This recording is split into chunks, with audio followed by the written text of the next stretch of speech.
এই মুহূৰ্তৰ বাবে লৈ আহিছোঁ এটি গুৰুত্বপূৰ্ণ খবৰ। চাপৰ আৰক্ষীৰ সহযোগত বিদ্যাপুৰ আৰক্ষীৰ সফলতা। অতি কম সময়ৰ ভিতৰত অৰ্জন কৰিবলৈ সক্ষম হ'ল এই সফলতা। কি আছিল আৰক্ষীৰ সেই সফলতা শুনিলে আপুনিও আচৰিত নহৈ নোৱাৰিব। তেন্তে শুনক বিদ্যাপুৰ আৰক্ষীয়ে দেখুওৱা সেই সফলতাৰ আঁৰৰ কাহিনী। যোৱা 11 ফেব্ৰুৱাৰীৰ পৰা নিৰুদ্দেশ হৈ পৰা এগৰাকী 16 বছৰীয়া নাবালিকাক বিচাৰি হাবাতুৰি খাই ফুৰা পিতৃয়ে 20 ফেব্ৰুৱাৰীৰ সন্ধিয়া 6 বজাত বিদ্যাপুৰ আৰক্ষী চকীত দাখিল কৰা এজাহাৰৰ ভিত্তিত ভাৰপ্ৰাপ্ত বিষয়া শ্ৰীমতী অনামিকা বৰাই নাবালিকাগৰাকীক উদ্ধাৰ কৰিবলৈ চলায় অভিযানত চাপৰ আৰক্ষীৰ সহায় লৈ ৰৌমাৰী দ্বিতীয় খণ্ড নলডবা গাঁৱৰ পৰা নিশা 9 বজাত এগৰাকী 19 বছৰীয়া যুৱকক আটক কৰাৰ লগতে উদ্ধাৰ কৰিবলৈ সক্ষম হয় নাবালিকাগৰাকীক।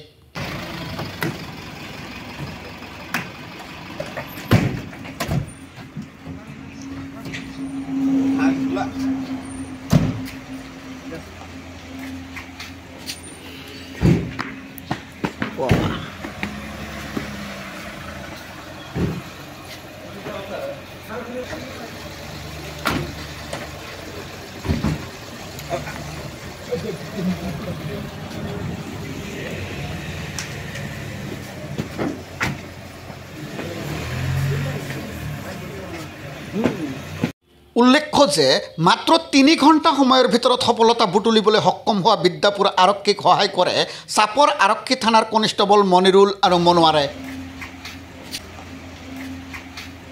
জানিব পৰা মতে প্ৰেমজনিত কাৰণত দুয়ো যোৱা 11 ফেব্ৰুৱাৰীৰ পৰা চাপৰ ৰৌমাৰী দ্বিতীয় খণ্ড নলডবা গাঁৱৰ সম্পৰ্কীয় আত্মীয়ৰ ঘৰত আশ্ৰয় লৈ আত্মগোপন কৰি আছিল। সম্প্ৰতি আটকাধীন যুৱক আৰু উদ্ধাৰকৃত নাবালিকাগৰাকী বঙাইগাঁও জিলাৰ বিদ্যাপুৰ আৰক্ষীৰ তত্ত্বাৱধানত আছে।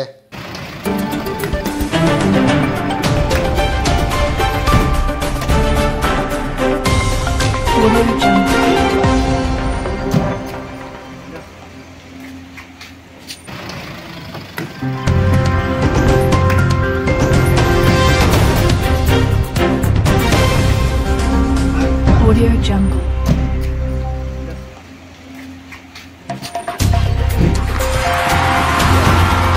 Audio Jungle.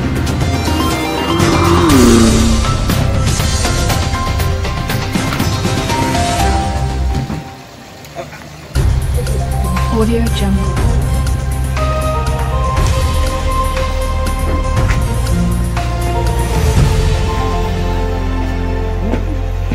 Audio Jungle. Audio Jungle.